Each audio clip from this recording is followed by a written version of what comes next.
Well, ladies and gentlemen, now we're going to take a break from triangles and we're going to look at quadrilaterals, four-sided figures. And we start off here by discussing the interior angle sum theorem, which can help us discover what the measures of the interior angles are.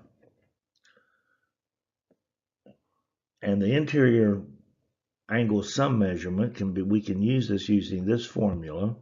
S equals 180 times n minus 2, where n equals the number of sides of the polygon.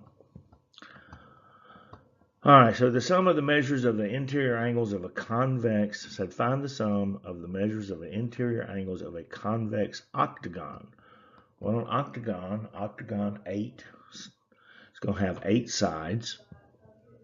So the sum of those interior angles is going to be 180 times 8 minus 2, or 180 times 6. 8 minus 2 is 6, and 6 times 180, the sum of the measures of the interior angles of a convex octagon are 1080.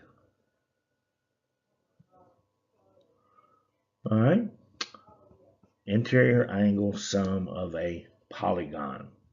Now, we can also use this to find the measures of each interior angle, which is what we're going to do in the second part of this example, which comes from page 394, example 1 in the textbook. So let's go over here and take a look at it.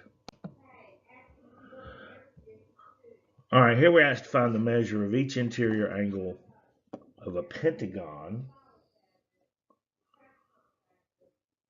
HJKLM, as shown. So we got a pentagon. We got 5 sides. Pentagon 5. 1, 2, 3, 4, 5. And we do have one angle measured to find for us. That's angle J, 142 degrees. But the rest of them all contain expressions with variables. Well, what's the first thing we should do? Yes, I know you know. That the first thing we should do is find, well, what's the measure of all the interior angles going to be? So I'm going to put my angle sum formula here. I'm going to S times 180 times 5. I'm dealing with a pentagon, minus 2. And that is going to equal 180 times 3 is 540. So the total angle sum of all the angles in the pentagon are going to total 540. And there's a couple of ways we could put our equation together. We could consolidate some things. And, well, let's just do it like this. We'll do it the long way first.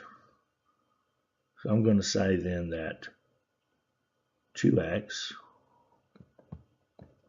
angle H, I'm going to put them in alphabetical order, plus 142 plus 2x, that's angle K, plus 3x plus 14, that's angle L, plus angle M is also 3x plus 14, and that's all going to equal 540. So let's see, now let's combine like terms. Okay, I got a 3x, I mean a 2x and a 2x, and a 3x and a 3x. So 2 plus 2 is 4. 3 plus 3 is 6. 4 plus 6 is going to be 10. So I got 10x. And then we've got 142 plus 14 and 14. 142 plus 28. 142 plus 28. Well, 8 and 2 is 0. 4 and 2 is, let's carry 1. 4 and 2 carry 1, 7. 1, 70 equals 540. Now we subtract 170 from both sides and we get 10x equals 370. And divide both sides by 10 where x equals 37. Now we're going to substitute in x equals 37 into each one of these angle measures, and let's just work it alphabetical. So let's start off here that h is equal to 2 times 37. Well, that's going to equal 74. J we know, so J just equals 142. K equals 2 times 37, 74. And then L is equal to 3 times 37 plus 14.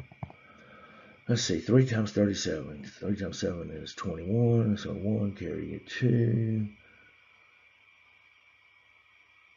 And 3 times 3 is 9 with the 2, so that's 111 plus 14. It's going to be 125. And finally, M is also 3 times 37 plus 14. So that should also equal 125.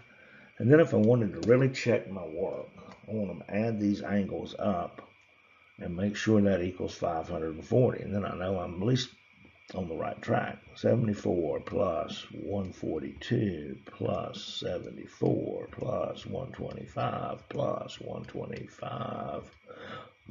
And that does in fact equal 540. So we use the interior angle sum theorem. It's the formula that we have for it to find what the total measure of the interior angles of the polygon are, and then went back in and used that to discover and help us find the measure of each interior angle.